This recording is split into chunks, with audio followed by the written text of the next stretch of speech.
Hi friends, நான் உங்கள் French friend. நாம் எல்லோருக்குமே தெரிஞ்ச ஒரு டீ தான் க்ரீன் டீ. க்ரீன் டீயில் பல மருத்துவ நலன்கள் இருக்குதுன்னு நம்மில் பல பேருக்கு தெரியும். இந்த க்ரீன் டீயை நாம் தொடர்ந்து குடிக்கிறதுனால நம்ம உடம்பில் உண்டாகிற பல ஆபத்தான வியாதிகளை தடுப்பதாக ஆராய்ச்சியில் சொல்லப்படுது. இப்போ இந்த வீடியோவில் எந்தெந்த வியாதிகளையெல்லாம் இந்த க்ரீன் டீ தடுக்குதுன்னு பார்ப்பதோடு லேட்டஸ்டாக சைனாவிலும் ஜப்பானிலும் நடந்த ஆய்வுகளில் சொல்லப்பட்ட க்ரீன் டீயை பற்றிய லேட்டஸ்ட் அப்டேட்ஸ்களையும் பார்ப்போம். மேலும் இந்த க்ரீன் டீயை எப்படி தேர்ந்தெடுத்து நாம் வாங்கணும், எத்தனை வேளை க்ரீன் டீ குடித்தா நல்ல ஹெல்த் பெனிஃபிட்ஸ் கிடைக்கும், எப்படி குடிக்கணுன்ற பற்றிய விவரங்களையும் இந்த வீடியோவை பார்த்து தெரிஞ்சுக்க போகிறோம். இந்த வீடியோ பார்த்துட்டு பிடிச்சிருந்தால் லைக் கொடுங்க, ஷேர் பண்ணுங்கள், கமெண்ட்ஸ் பண்ணுங்கள். நம்ம சேனலை சப்ஸ்கிரைப் செய்யாதவங்க சப்ஸ்கிரைப் செய்யுங்க. மறக்காமல் அந்த பெல் ஐக்கானை அழுத்திக்குங்க. அப்போ தான் நாங்கள் வீடியோஸ் அப்லோட் செஞ்சவுடன் உங்களுக்கு நோட்டிஃபிகேஷனாக வரும். வாங்க இப்போ வீடியோக்குள்ளே போகலாம். முதல்ல க்ரீன் டீனா என்ன, எப்படி தயாரிக்கப்படுதுன்னு பார்ப்போம். கமேலியா சினென்சிஸ்ன்ற பிளான்ட்டின் இலைகளை வேக வச்சு கடாயில் வறுத்து பின்பு காய வச்சு ஃபெர்மெண்டேஷன் எதுவுமே செய்யாமல் வரும் டீ இலைகள் தான் நாம் க்ரீன் டீ என்கிறோம்.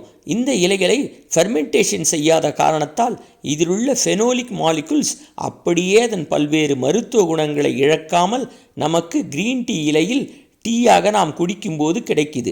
அதனால்தான் க்ரீன் டீக்கு அவ்வளவு மருத்துவ குணங்கள் இருக்கு. நாம் இப்போது க்ரீன் டீ தொடர்ந்து குடிப்பதால் ஏற்படும் நன்மைகள் என்னென்னு பார்ப்போம். க்ரீன் டீயில் ஃப்ளாவினாய்ட்ஸ் எனப்படும் ஒரு ஃபெனோலிக் சப்ஸ்டன்ஸ் இருக்குது. மற்ற டீக்களில் இருப்பதை காட்டிலும் அதிக அளவில் ஃப்ளாவினாய்ட்ஸ் இந்த க்ரீன் டீயில் இருக்குது. இந்த ஃப்ளாவினாய்ட்ஸுக்கு ஆன்டிஆக்சிடென்ட் ப்ராப்பர்ட்டி இருக்கிறதுனால நமது உடம்புக்கு ஏற்படுற ஆக்சிடேட்டிவ் ஸ்ட்ரெஸ்ஸை குறைச்சி நமது இளமையை பாதுகாக்குது, நமது நோய் எதிர்ப்பு சக்தியை அதிகரிக்குது, டோட்டல் கொலஸ்ட்ராலையும் எல்டிஎல்லையும் குறைக்குது, ரத்தத்தில் சர்க்கரை அளவை குறைத்து டயபெட்டிஸ் வராமல் பாதுகாக்குது, பிளட் ப்ரெஷரை குறைக்குது, சுவாச மண்டலத்தை சுத்தப்படுத்தி சுவாசத்தை மேம்படுத்துது, ஜீரண மண்டலத்தை சீராக்குது.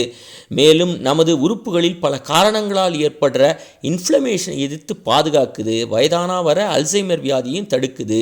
இதுக்கெல்லாம் காரணமாக இருக்கிறதே இதில் கேட்டகைன்ஸ் எனப்படும் ஒரு ஃபெனோலிக் சப்ஸ்டன்ஸ் தான். மேலும் க்ரீன் டீயில் நிரம்பி இருக்கும் ஆன்டி ஆக்சிடென்ட்டை பற்றி இன்னும் ஒரு சிறப்பான விஷயம் என்னன்னா, 6 ஆப்பிளில் உள்ள ஆன்டி ஆக்சிடென்ட்டின் அளவு நாம் டெய்லி 3 க்ரீன் டீ குடிப்பதினாலேயே கிடைச்சிடுது. அந்த அளவுக்கு ஆன்டி ஆக்சிடென்ட் இந்த க்ரீன் டீயிலே இருக்குது. க்ரீன் டீயில் இருக்கும் ஒரு எக்ஸ்ட்ராக்ட் நமது உடம்பில் உள்ள கொழுப்பை எரிக்கும் தன்மை உடையதாக இருக்கிறதுனால நமது உடல் எடை குறைப்புக்கு க்ரீன் டீ பெரிதும் உதவி செய்யுது. அடுத்ததாக ஜப்பான்லேயும் சைனாவிலையும் நடந்த ஆராய்ச்சியின் முடிவை நம்ம பார்ப்போம்.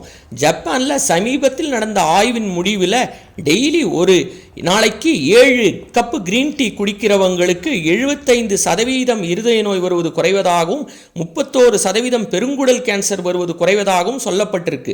இந்த ஆய்வின் சிறப்பு என்னன்னா, 30 வயது 40 வயது ஆனவர்களை வச்சு இந்த ஆய்வு 1 வருடம் 2 வருடம் நடத்தப்படலை. 65 வயதிலிருந்து 84 வயது உள்ளவர்களை வைத்து 5 வருடங்கள் செய்த ஆராய்ச்சியின் முடிவு இது. அவங்க எல்லாமே சிறு வயதிலிருந்தே க்ரீன் டீ ஒரு நாளைக்கு 7 கப்புக்கு மேலே குடிச்சு வந்தவங்க.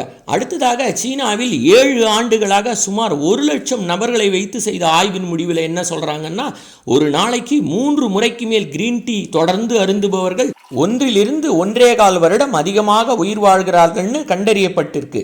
இதற்காக அவங்க பரிந்துரைக்கப்படுற green tea lemon, grapefruit மற்றும் பெர்காமோட் ஃப்ளேவர்களை உள்ளடக்கியது.